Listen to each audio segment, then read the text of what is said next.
எதை பத்தி கவலைப்படவே கூடாது. எல்லாத்தையும் கடவுள் பார்த்துக்கிடுவார். நல்லா உழைக்கணும், நல்லா படிக்கணும். நகையெல்லாம் கவனமா பாத்துக்கோங்க. ஓரமா நில்லுங்கம்மா. குழந்தைங்க கூட்டு வந்து செல்போனு ஓரமா நில்லுங்கம்மா. போங்க, பின்னாடி போங்க, போங்க, பின்னாடி போங்க. எங்களை போங்க, ரவுண்ட் அடிப்பாங்க. ஒரு 20 அடி இப்படி தாண்டி வரும். போங்க, லெப்ட்ல போங்க. எடுத்து வாங்க, ஓரமா நில்லுங்கம்மா.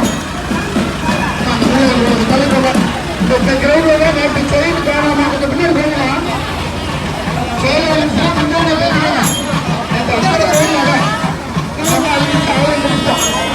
பின்னாடி